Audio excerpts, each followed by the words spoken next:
Hare Krishna, Hare Krishna, Krishna Krishna, Hare Hare, Hare Rama, Hare Rama, Rama Rama, Hare Hare.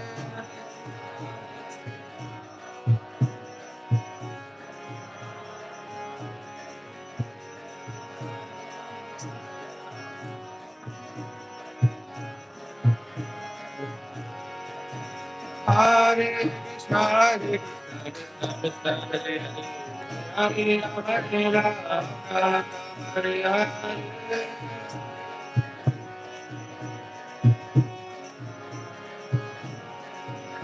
Hare Krishna, Hare Krishna, Krishna Krishna, Hare Hare, Hare Rama, Hare Rama, Hare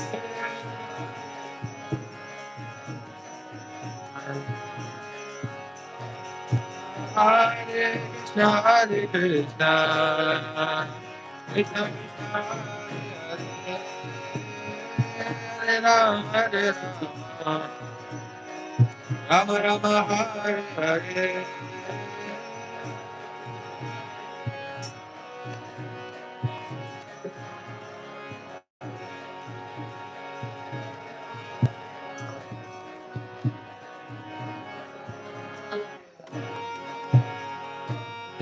Sympathy.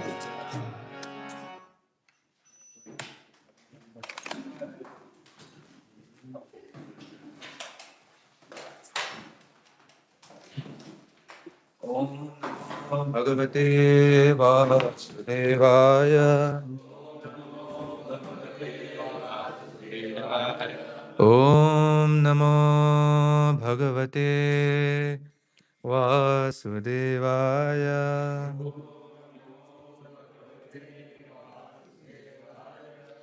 Om Namo Bhagavate Vasudevaya.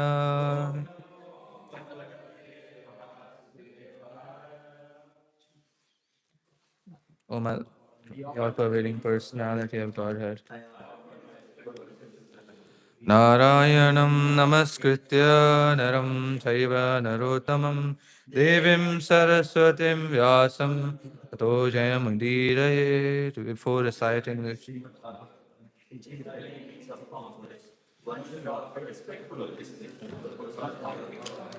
Narayana, Acharya Narayana Rishi, the supremmost Saraswati, the goddess of learning. Tapraishu abhadreshu nityam bhagavata sevaya bhagavati utama shloke bhakti bhavati nashtiki. The classes of the Bhagavatam. All that is completely destroyed.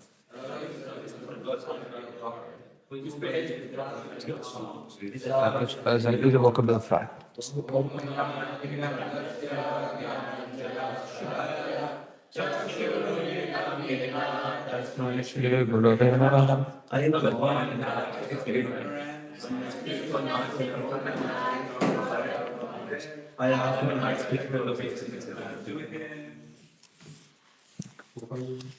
Akham karoti vachalam pangam langayate giram yatyatapamam vande guruvinatam.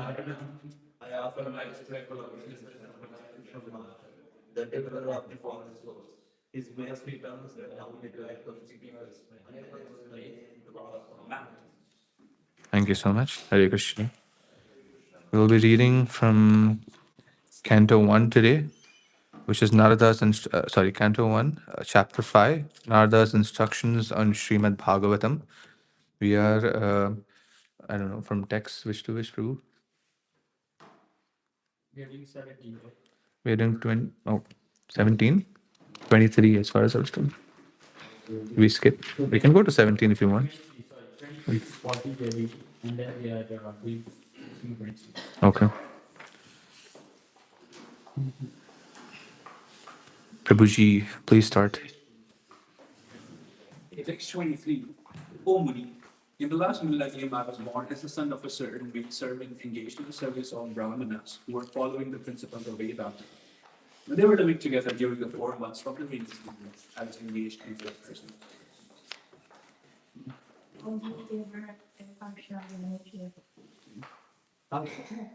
Those followers of the Vedanta blessed me with their causeless mercy as far as I was concerned, with self-control and had no attachment for sport. Even though I was a boy, in addition, I was not naughty and I did not speak more than a quarter. Once only by their permission, I took the remnants of their food, and by so doing, all my sins were at once eradicated. Thus being engaged, I became purified in heart, and at that time, the very nature of transcendentalists became attractive to me. Oh, Vyasdev, in that association and by the mercy of those great Vedantists, I could hear them describe the attractive activities of Lord Krishna. And thus, listening attentively, my taste for hearing of the personality of God had increased at every step. Oh, great sage. As soon as I got a taste of the personality of God, my attention to hear of the Lord was unflinching. As, and as my taste developed, I could realize that it was only in my ignorance I had accepted gross and subtle clothings. For both the Lord and I had. Thus, during two seasons, the rainy season and autumn, I had the opportunity to hear these great soul sages constantly chant the unadulterated glories of the Lord Hari. As the flow of my devotional service began, the current of the mode of passion vanished. I was very much attached to those sages. I was gentle in behavior, and all of my sins were eradicated in their service. In my heart, I had strong faith in them. I had subjugated the senses, and I was strictly following them with body and mind. As they were living, those Bhakti Vedantas, who are very kind to poor-hearted souls, instructed me in that most confidential subject, which is instructed by the personality of Godhead Himself.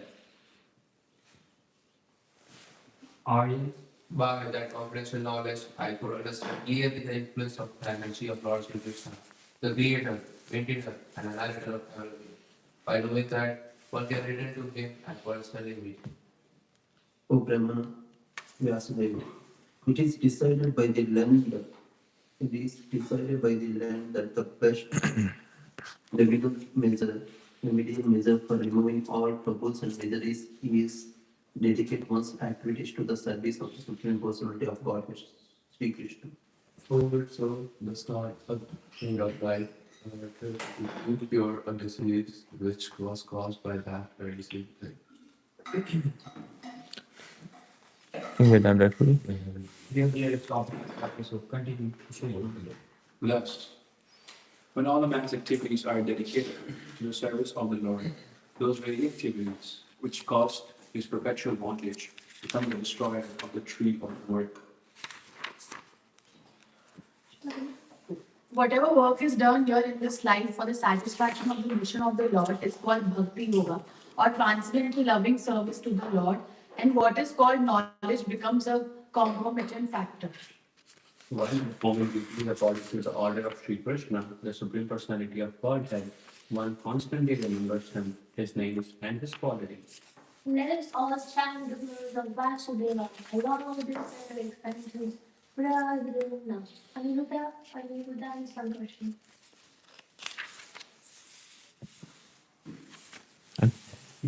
37, 38, sorry.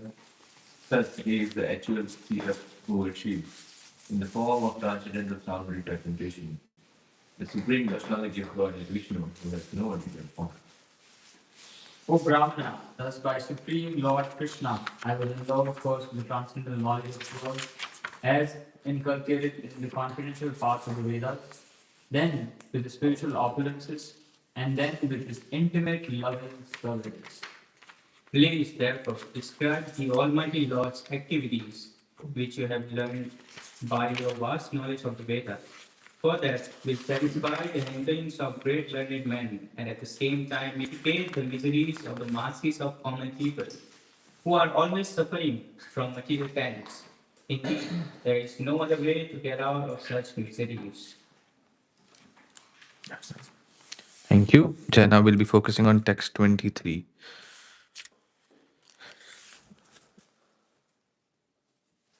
Okay, Sanskrit first.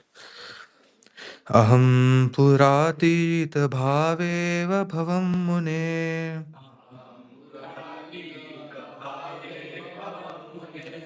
dasyastu kasyashana vedavadinam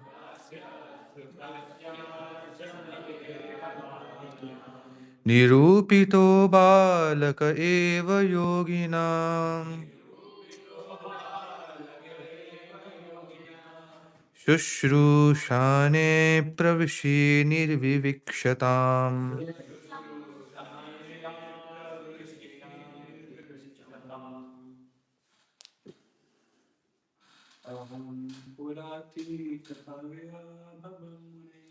अहं पुरातीतभावे भवं मुने Dasyastu Kashyasya Vedavadya. Dasyastu kasyashana vedavadinam nirupito balaka eva yoginam nirupito balaka eva योगिनाम् Shushrusane pravashine vivikshitam. शुश्रूषणे भाविषयीशदीक्षताम् Aham puratite bhave bhavamune. Aham puratita bhave bhavamune. Dasyastu Kashyasya Vedavadya. Dasyastu kasyashana vedavadinam Nirupito balaka eva yoginam. दैव योगिनाम् Sushrusane pravati vikshatam. शुश्रूषणे भाविषये विविक्तताम् Aham puratita bhave bhavam mune. Aham puratita bhave Nayastu kaschancha na vedavadinam. वेदवादिनाम् Krito bala keva yogita. Alex. Um,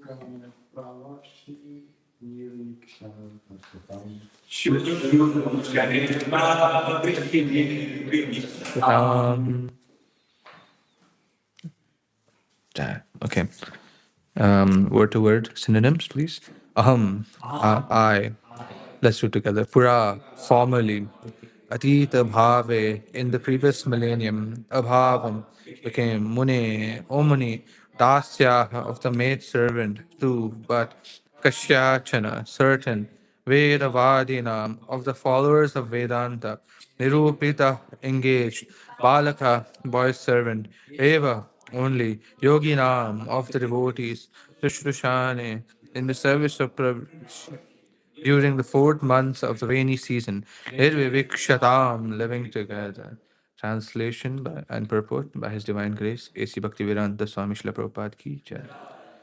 O Muni, yes, in the last millennium, I was born as the son of certain maidservants, engaged in the service of Brahmanas, were following the principles of Vedanta.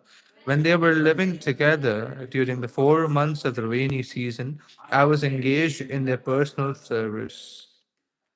Okay. I think Rajbala Prabhu has been a long time. We can take, I'll tell you when to stop and then we'll go here.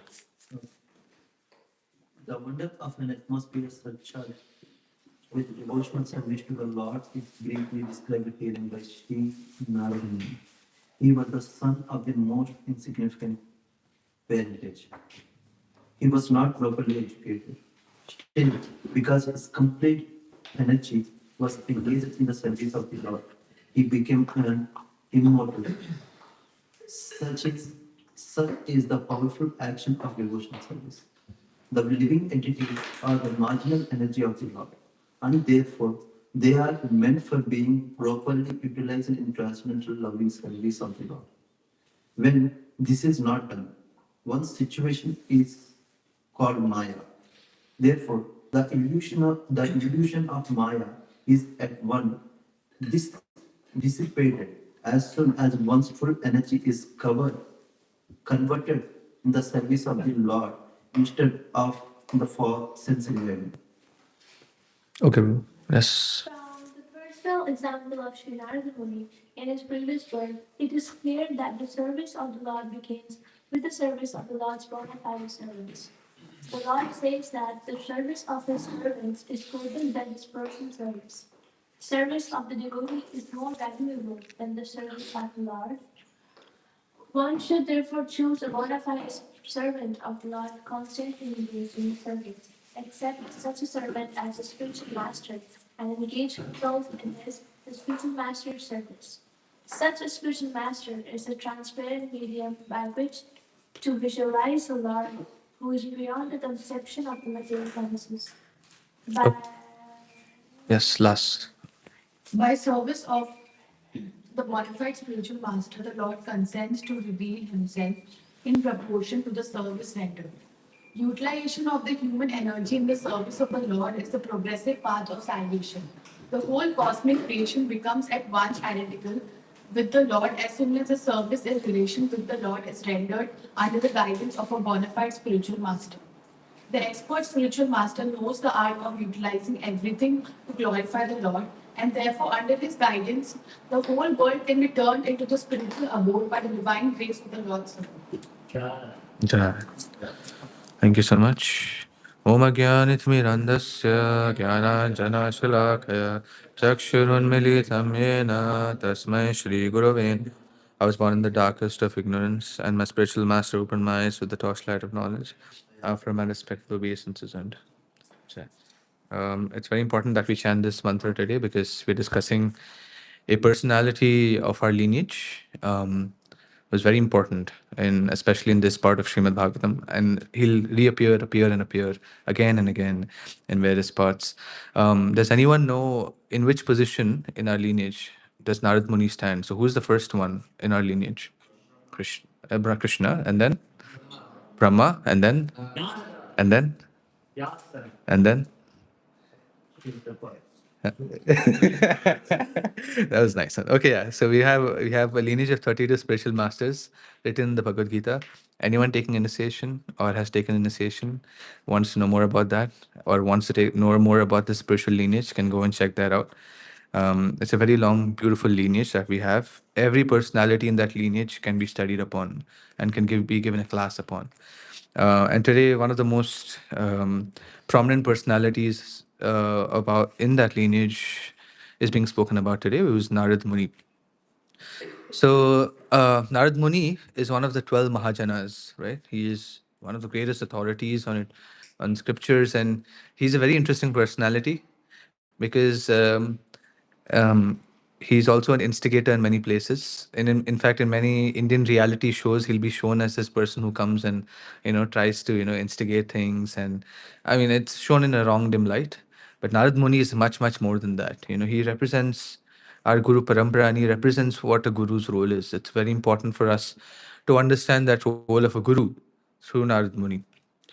And in ISKCON, he's also in the early days of ISKCON, there was a painting. In fact, if you open up a painting of Narad Muni, he's known as the eternal spiritual spaceman, because there's a painting of him like this in the space.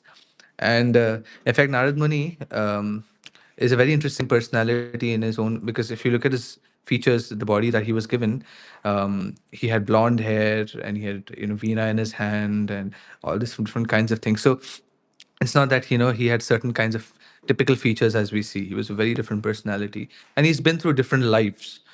And one of the first life that he's been through is talked about here. Narad Muni himself is giving his example here, as a son of the maidservant to his disciple Vyasadeva, who's perplexed here, right? Yeah, and Narad Muni is the immediate spiritual master. There's no difference. Whatever instructions he gives, it always works for people. His instructions are the best in all situations, in all mediums.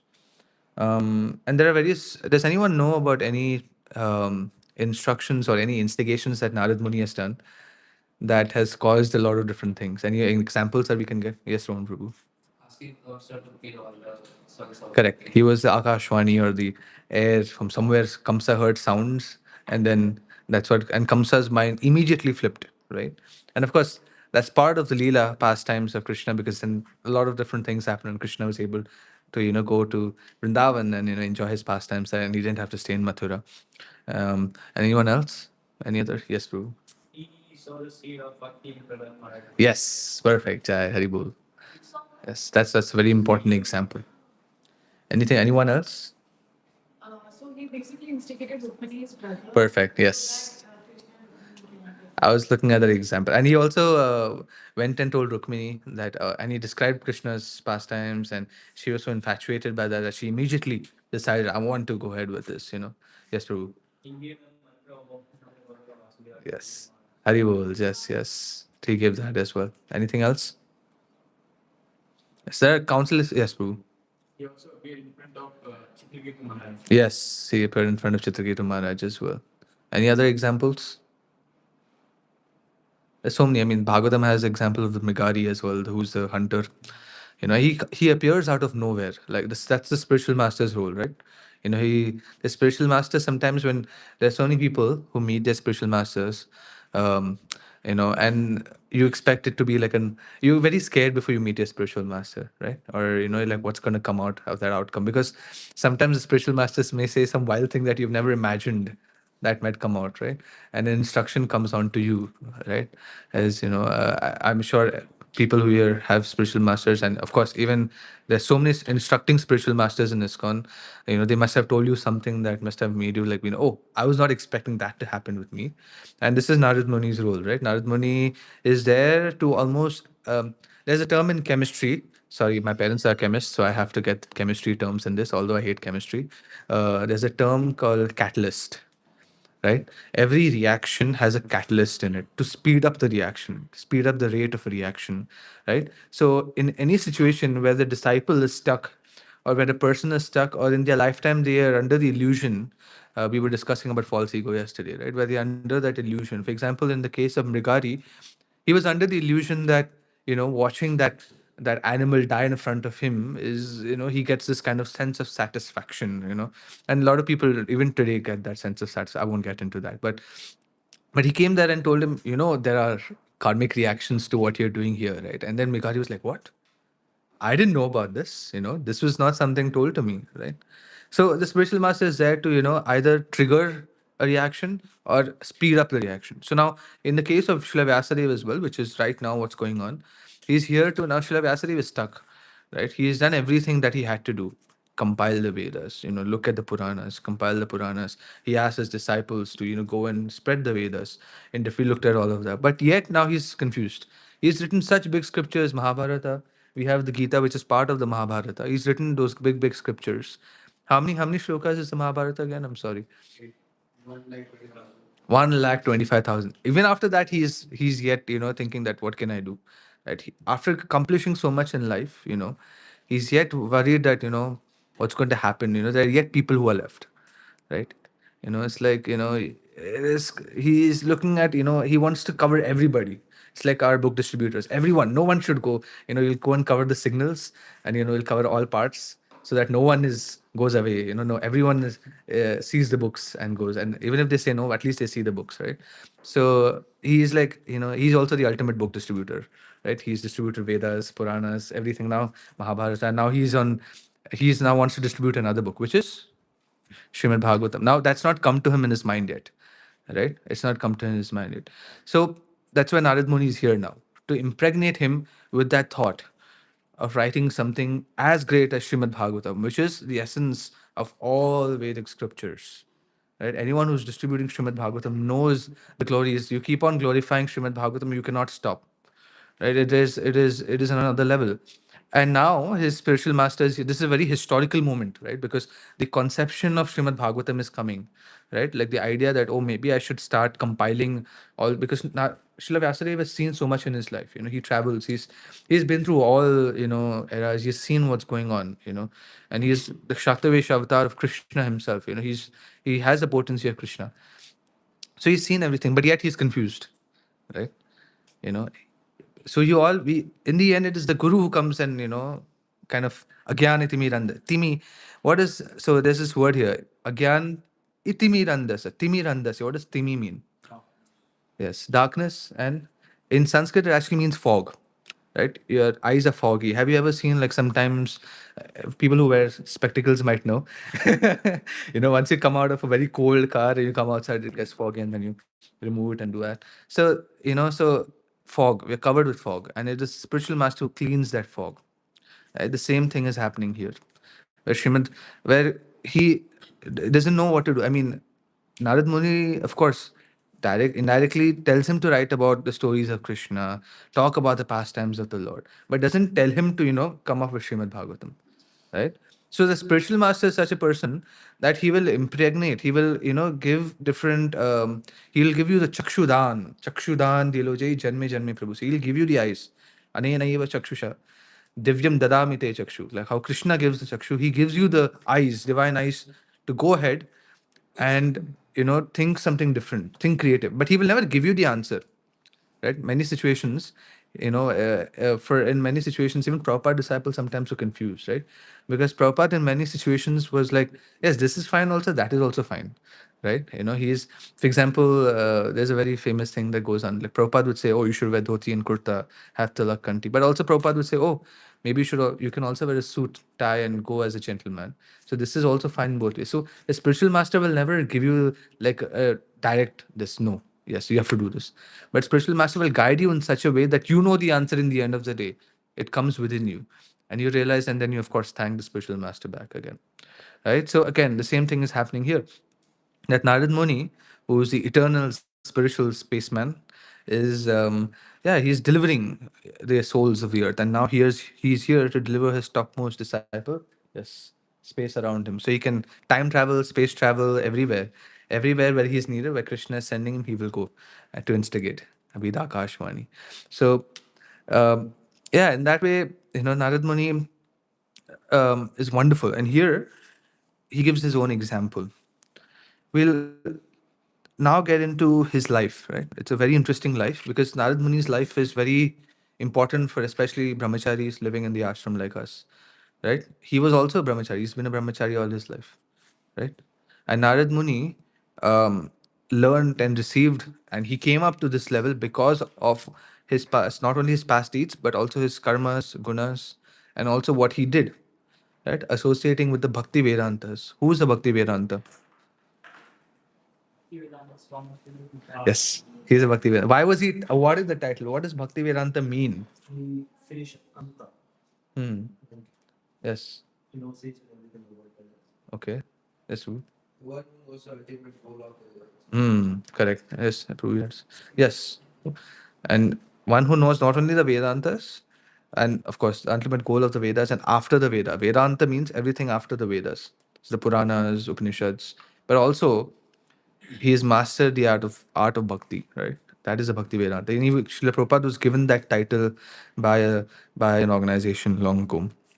So he associated, like how we read here, although in the text 24, although they were impartial by nature, those followers of the Vedanta blessed me with their causeless mercy. As far as I was concerned, I was self-controlled, had no attachment for sports, even though I was a boy. In addition, I was not naughty, and I did not speak more than required. Okay, so most of these such individuals, show such signs at a very early age. These kind of Mahatmas, Mahajanas, like an example could be Prahlad Maharaj, right? Prahlad Maharaj, although his friends would come call him, want him to play in mundane sports, like killing insects and doing all those things, but yet Prahlad Maharaj would get them back to track, right? Why? It's because these individuals, these souls are made for such purpose, right? And this only happens, it's almost like, this spark is only created when the stones are rubbed together, right? Only by the association of another Vaishnava devotee. I was listening to Hari Parshad Prabhu in one of his class. He was saying, only by the association of another devotee, the touch of another devotee, you receive that, you receive that love. Others you won't know, right? Narad Muni wouldn't know what it means to be that kind of ideal boy, ideal Vaishnava, right? But only by the touch of a devotee he could do that. Let me take an example. Okay, what's your favorite? Anyone's favorite sweet here? Rasgulla. Oh, I was expecting that. Okay, rasgulla. What do you think, Prabhu? What is so? If let's say you have never tried rasgulla ever, right? Rasgulla is you have never touched rasgulla, never seen rasgulla, and someone comes and tell you, "Oh, rasgulla, so soft, so nice, very nice, white, and it's very sugary, and it just goes inside your mouth like sponge." Now, what would you think? Would you be able to relish it as much as how much you have eat? Like if you would have, I mean, now you've eaten it, so you know how it is, right? No, right? Like even with anything, with pizza or whatever. So the same thing is with this, right? Now, unless and until one hasn't met somebody who's relished these pastime, relished this hankering for bhakti, relished this process of chanting, relish this path, then you won't be able to relish anything. Right? That's why sadhu sangha is very important, right? You know, I mean, guru, sadhu, shastra. These are the three tenets of our lineage, right? And unless and until we don't equally give importance to all three, then it's not going to work out. A lot of people think that's why there's an emphasis on being there's an emphasis on being Goshtanandi rather than Bhajananandi, right? What does Bhajananandi mean? Going into the forest, into the cave, chanting, which is fine. It's not wrong, right? But unless and until you don't have association of other great Vaishnavas, it's not going to work out. Right? So Narad Muni was in that way. Now, there's a very important line in the purport, okay? And the line is that the Lord says that the service of his servants is greater than his personal service. Right? This is a very, very important line. The service of his servants is greater than his personal service. Now, what does that mean, Prabhuji's? What does that mean? Any, yes, Prabhu? Service to devotees that come back to directly service with the Lord. Exactly, right? And that describes and is a one-liner for Srimad Bhagavatam, right? Now, Srila Vyasadeva is taking the teachings of his spiritual master, Narad Muni, and he has applied it to this book and has served devotees by glorifying them. Right? And Krishna will be happy if then his devotees are glorified. Right? So, and there's another line which says, such a spiritual master is a transparent medium by which to visualize the Lord, who's beyond the conception of material senses, right? So, devotees, the spiritual master is a medium for you to realize that.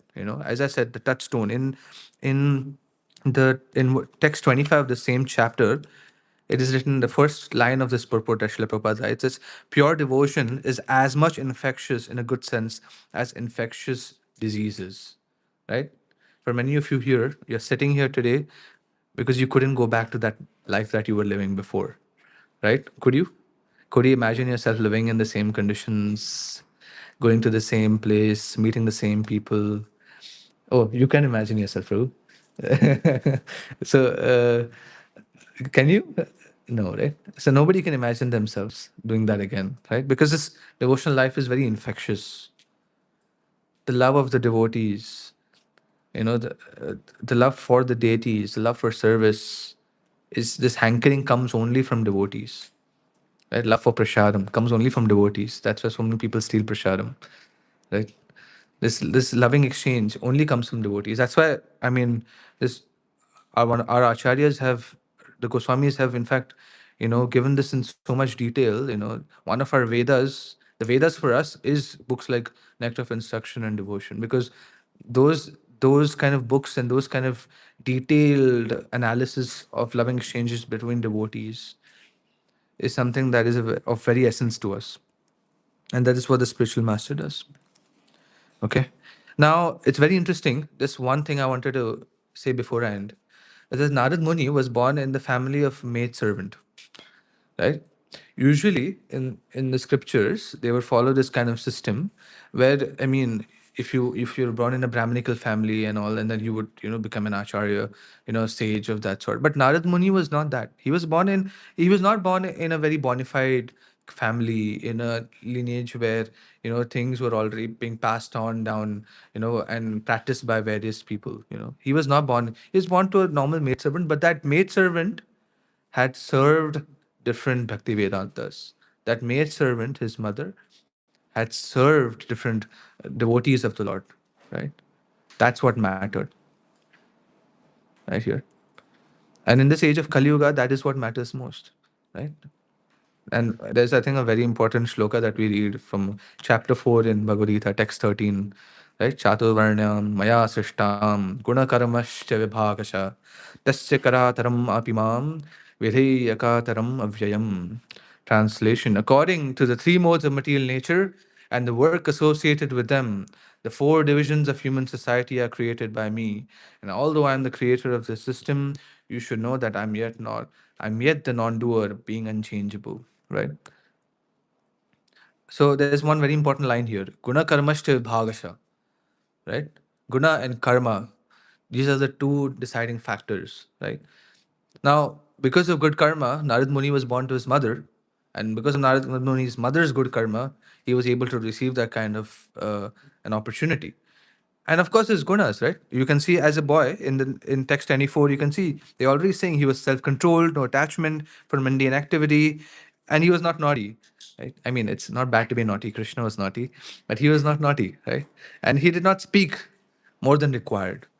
These are qualities of a sage, right? These are qualities of a brahmana that he already had inculcated even before his ceremonies to become a brahmana. There are different ceremonies that you have to become a brahmana. So this is guna karma, right? So even in this age of Kali Yuga, our spiritual masters have given us this kind of order of Devi Varnashrama, where there are individuals who have received the opportunity to become brahmanas, to come to that level of understanding the scriptures, to come to that level of guiding others, and that is through guna and karma. All of you here are sitting because of guna and karma. Because of your karma, you're here also, and because of your gunas, because of your hankering for Krishna, you're here. There's a very, very, very nice example that a Prabhupada disciple gives. Was that one time when he was in Vrindavan, and he had gone to one of the temples in Vrindavan, and one of the Goswamis was very happy with him, right, with that disciple, because he was just singing very well, or he was just happy to see a white bodied person in an Indian temple with tilak shikha. I mean, most of the Indians are happy, right? So the Goswami blessed him, said that I bless you, my dear child, that in your next birth you take birth in a Brahminical family, right? In your next birth, and you take birth in a Brahmin family in Vrindavan. And he was happy and he went back and told Srila Prabhupada, Srila Prabhupada, I got this benediction from a Goswami that I should be receiving birth in a Brahminical family. Srila Prabhupada told him gravely that go and tell that Goswami that I pray for you that you take birth in this Hare Krishna movement in your next birth. Right? It doesn't matter nowadays because everyone is of Shudra mentality. Everyone, even the Brahmanas, you know. Even if you go, like, if you come, people see people coming here, even there, they may call themselves so-called Brahmanas or Kshatriyas or Vaishyas or whatever they want to call themselves. But they may not have the same qualities, right? Because in the end, there's a very famous verse that comes from the CC, right? From chapter 13, it's text 80. Naham vipro na charanapati napi vaishyo na shudro. Naham varnisha na graha patirno vanastho yathirva. Kinto prodhya nikila paramananda purnatma bedir gopi bhartar pada kamalayor dasa dasanu dasaha. Lord Chaitanya says that I'm neither a Kshatriya, Brahmana, Vaishya, Shudra, neither a brahmachari, householder, vanaprastha, or a sannyasi. I only identify myself as a servant of the servant of the servant of the lotus feet of Lord Sri Krishna, who is the maintainer of the gopis. He's like an ocean of nectar, and he is the cause of the transcendental bliss. There's no other reason. And Narad Muni also has the same personality. He's lived through multiple lives, carried many individuals, instigated many things, has done a lot of comedic fun things. But that is a spiritual master, right? A spiritual master goes above and all to guide us in all different possible ways. And he comes in our lives and impregnates us with the divine torchlight of knowledge. Okay, Hare Krishna. Please forgive me for any mistakes. I was told by Monil Prabhu, what time Prabhu you told me to give this class? 6:45. And then I was confused and I asked him at 7:05, am I giving class? Because I told him, can you ask someone else? He said, you're giving class. So yes, if there are any reflections, any pointers, any feedback, yes, Prabhu. There's also this pastime which we have broken in our we already shared.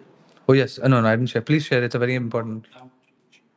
No, yeah, no, you can share. It's okay. I mean, So I know it in the summary. I can just say that, right? Because there was this moment where Srila Prabhupada was singing and dancing, and it was a very ecstatic moment when Srila Prabhupada went into ecstasy. And people asked, what happened, Srila Prabhupada, and Srila Prabhupada said, Srila Prabhupada was looking there, and they said, Srila Prabhupada, why are you looking there? And he said, you don't see? Narad Muni is just standing there, with all the demigods and dancing with us. I think it was also that in between Hare Krishna chanting, he started to sing. Narad Muni Bhaja Veena, yes, yeah. We were not singing, like, Why is he singing that? and Exactly. he was smiling for you. Yeah. So it's a very beautiful song. If anyone wants to sing, we can sing that in the end. If do you all want to sing that? Where Sorry. Yes, Prabhu. I also really appreciate your class. And you mentioned this point about uh, Brahmin, Kshatriya, that CC says that ultimately service to Lord is beyond all of this. Hmm. I don't, these are very practical things needed to run a society. Correct. But I don't know within our hearts do we really operate. I remember when I moved into the temple, I was labeled Kshatriya, this and that, so many things. Well, when I speak to Maharaj in my conversation, Bhaktiman Maharaj, he actually gives me a completely different perspective. Hmm. He notices possibilities in you. Hmm. Like, you see, you have Brahminical values. Hmm. You should work on cultivating them. Instead of labeling people, oh, you're coming across this, that. Oh, and even to themselves, ourselves, like people like to imagine, like, I'm actually a Shudra, like I'm a Brahmin. Like, I- it feels very odd, takes you away from. And these things are important. Hmm. But I really like that you mentioned it. I believe that we should do less of a labeling Correct. people here. That's true. There are two things, Prabhu. Just a small thing to add is that, of course, everyone has a dominant nature, a dominant psychophysical nature that they may attest to. And that is for you. Congratulations, you know your nature. Right? And now there are different scriptures. There is even books that, for example, there's one book by Mother Urmila, it's Kariya Dharma. You can follow the book and also find out what career path is perfect according to your psychophysical nature. It's a wonderful book if you're confused in your career path. So that's one thing. And in ISKCON, I think around 99.99% of individuals are preachers. Even if you're a garland maker to cook in the kitchen, you're a preacher because you're influencing someone else's life, right? For example, I can give an example with Rohan Prabhu. I remember he was saying that it was Dwarkanath Prabhu who was a very, very big influence on his life. But Dwarkanath Prabhu is not on the streets. He's cooking inside for the deities, right? But because of that, Rohan is sitting here, right? So most all of us here are Brahmanas in that because we all are teaching here. But we all have a psychophysical dominant nature according to which we work. Sorry, come Yes. Because also it's very difficult to judge other people's Exactly. because when we were coming back from Montreal, because for some reason we met a fantastic police officer. So by his occupation, he is a Kshatriya. Right? But if you observe his nature, he had Brahminical qualities. Exactly. He was softer than a softie to us. Exactly. Right? So how would you make out whether he's a Kshatriya or a Brahmin? So, And with Talakan, when I was taking Talakan, I was like, how can I work while being a Brahmin? Talakan said, after giving advice, he said, well, your Varna would be that, a Vaishya or whatever, but your Ashrama would be Brahmacharya. correct. So there's so many ways you can look at it. I feel like you should do an in-depth understanding and study of it. I think every individual here, because so the spiritual master actually guides you in this process as well, right? That's why you had a sort of clarity from Maharaj, from Kalakanda Prabhu as well, and from different individuals that you take guidance from. So it's very important to identify those individuals who you take guidance from. For many individuals, it's your ashram leaders or maybe Maharaj as well. Sit down with them and also analyze what can work according to my psychophysical nature. There's so many people we know who are not working according to their psychophysical nature and are in fact troubled, right? Are troubled. They are not able to manage life. So that's very important as well. So it's very important to seek the guidance of spiritual master while doing that. And varnashram is important for devotional life. We'll talk about that later on. Yes. Anyone else? Yes, Prabhu. Siddharth Rajni, I didn't know much about that healing. Thank you so much, Daisy, for telling about it. Also, for the whole time, this song was on my mind, like, Lars Mani Sakti, and it's Smaran's favorite song. And then now I realize its value and its importance. So, thank you so much. It was very easy to understand. So, Okay. Do you want to sing? I don't know if you have time. Yes, Shriyanshi Prabhu. Yesterday, when we were discussing, like it was mentioned, like if you keep doing devotional service, then you have no attack. Hmm.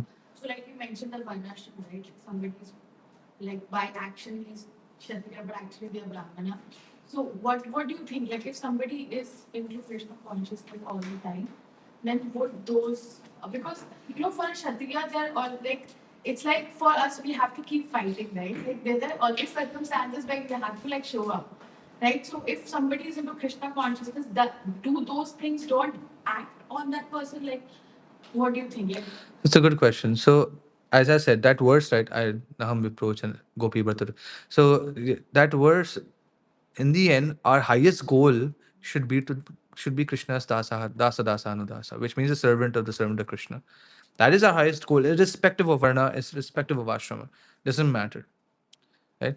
We are, in fact, the bhakti yoga, path of bhakti yoga is such a path that any varna, any ashrama, any person can achieve, so not liberation, higher than liberation also. It doesn't matter irrespective of that, right? And once you're in Krishna consciousness, you can be of any varna and also you'll be preaching. You will be talking. So honestly, it doesn't matter in the end of the day. But why is varnashrama important? Because now in this material world, you're discharging duties. And unless those duties are not discharged in the right way, then it'll affect your devotional service, right? Unless you don't know how to discharge your duty in the most happy possible way, you will come home and remove the same aggression the same, aggression you're feeling outside. That I'm not able to do something right. You will come and remove it at home. You will come and remove it on your chanting, and then your chanting becomes unattentive. So, so that's very important. So it's a good thing that you should keep with yourself. But it's very nice to analyze. It's a very interesting topic. Yes, Ruby. I like the point when you said that uh, you give the example of stone, two stones to create Fire. fire, sparks. like if that movie was not associated with devotees, it would have just Hmm. so we would have went nowhere. Yeah. without it. So yeah, bring that out, the quality, then you would then feel that. And that's why we emphasize on like so many devotees coming, visiting, take association. Some ashram leaders are running behind. Don't go to sleep in the afternoon. Come and take association here, right? There's a reason why there's so much importance of association. You don't know who's coming. What you may judge them according to what they like, like old person coming and sitting. But then what they have to say is a different thing, right? Very important. Yeah. Yes, true. Actually, speaking about Spark reminded me of Ashri Kapoor Fan the spark. and Spark. Yeah. So, yeah, I titled this, I have notes and I titled this class Association is the Key. So, it's actually the key because without association, we are no one. Um, Also, I had a kind of a question, like in Gurkul, Gurkul is talking about how one should utilize one's full energy in service of the Lord. Hmm. And if that is not done, and we think more. So, what about people who are working outside? Are they, in Maya? That is also service to the Lord. If you're working outside, it doesn't mean that you're not serving the Lord by working outside. Right? That is, you're discharging your duties. And if you, as I said previously, if you don't work outside, if you're not discharging your material duties, it's going to impact your devotional life. Right? It's going to impact it very badly. And it's a practical thing, right? You cannot just, become a mendicant. Today, I leave everything. I'm going to the Himalayas. Right? If you do that, you'll get one back from the world, from family, from people, from everybody. Right? You cannot do that. You have to be. There's a reason why we run this society. It's a society, right? We are not mendicants living in a far-off world. We are in society. We are part of society, and we are changing people's lives. We are not meant to be in like a small hidden place just doing what we like doing. Right? It's very important. Yes, Guru. They are actually the groups are serving the servants of the Lord, who is sannyasi, Yeah. brahmacharis, and non-workers. So they are so unless I mean there's so much how is this temple working, Prabhu? Because of people working outside, right? If people were not working outside, this temple is not easy to run. The government is not giving us money to run this temple. Can I add something? Yes. So, in Bhagavad Gita, I don't remember, I think it's like chapter 13, where it's mentioned like you can dovetail your work, and it could be like renunciation of the work, or maybe like if you cannot do anything, Yeah. like keeping Krishna at the center, then in the end, like you can just give charity, like that's the. But Yeah. Dovetailing your work, that's it. I mean, this movement is that, right? Food, dovetail to prashadam. Song, dovetail to kirtan. Clothes, dovetail to devotional clothes. Whatever you like doing, you dovetail it in Krishna's work. If you have money, if you feel that you want to give it for Krishna's work, give it. You know, anything and everything can be made Krishna conscious by the touch of a devotee's hand. Okay. Right. When we were Sorry, yes.